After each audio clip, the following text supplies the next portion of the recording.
topic of spells, I would now again like to pivot into the third part of the SFC kind of elements that I always draw together, which is the essence, what we call in systems coaching, the essence, but also I say it's like the magic, the supernatural, the story.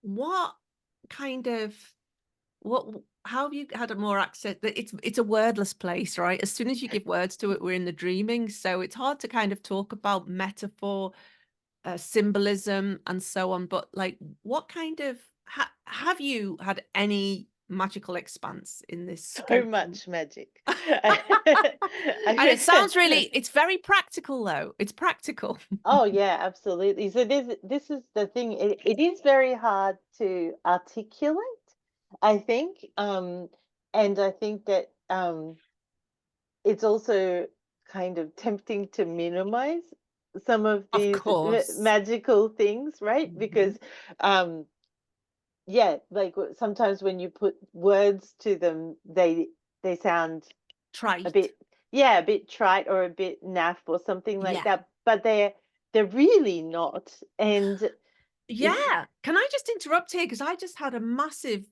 kind of in if we just look at the men in our lives and let's just go to some really kind of manly activities. Well, we might call it instinct. Or I know that some of the kind of organizations that amass together, like ritual organizations, I won't mention the name, but I think you can know what I mean. They have uniforms and yeah, rituals and onboarding that's unusual. yeah. They have massive spells and magic and stuff like that. So whatever our version of that is, I have absolutely no, that's not true at all. Let me reframe that. Okay. This is the integrity piece in the Sarah Ferruya coaching sphere. Um, I do still hesitate to talk about this because I still want to be seen as like, professional and corporate and all this. And I need to do it in a way that's palatable for people. But I'm abandoning that with gay abandon at the moment, little by little.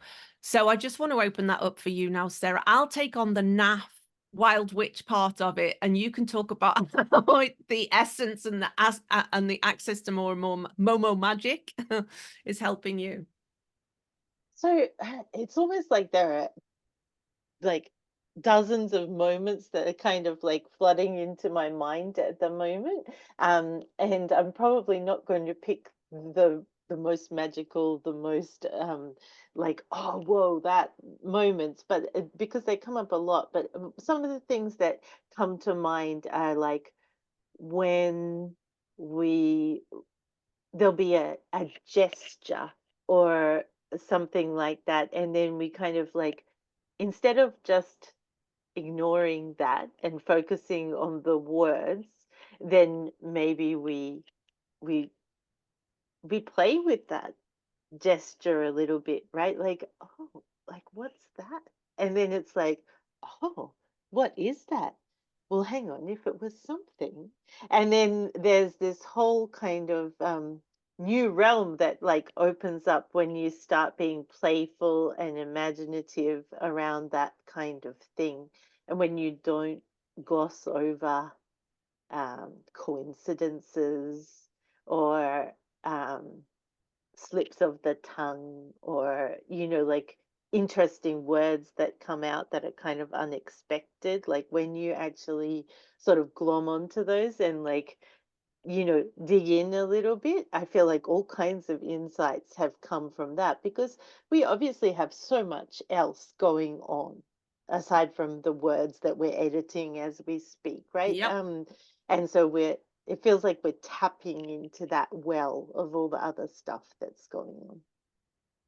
Oh, I love that. And if we were coaching now, we'd get right into the well metaphor because and the tapping. So the tapping, what's the tapping like? And I'm thinking it's like this, and you're like, no, I'm tap dancing Yeah, next to a right? well. Where's the well? I'm thinking of the well in the Bible. I mean, yeah, it's amazing, isn't it? Yeah, we have so much to tap into. Yeah. Amazing. Um, all right.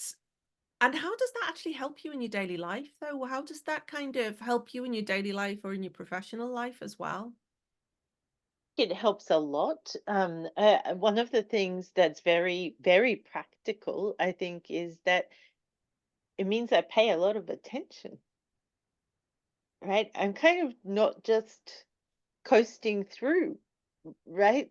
It's like you're just noticing more and contemplating. Does that mean something? Wonder what it means, right? Which is actually very, very useful. I mean, like I say, I'm going to go like take it to the extreme impractical, but I've been praised for my ability to take notes or retain information from meetings or something like that. And I'm not a wonderful note taker. If you saw my notes, you'd be appalled. But what I am good at is paying attention and really listening. And I just want to invite a little bit of ordinary magic into here now. So you said, I pay a lot more attention. I pay attention. I spent the first 2 hours this morning developing the character Gillian and some of the other characters around. And one of the coded words is pay attention. Is he paying attention? You need to pay attention. And all the people who know, that means, doesn't mean watch your back. It means you're in danger. Mm-hmm. Pay Ordinary attention. magic. It is ordinary magic. So it's like, pay attention. You need to pay attention. Is he paying attention? And it's a coded way for people to pass information on without passing the information on.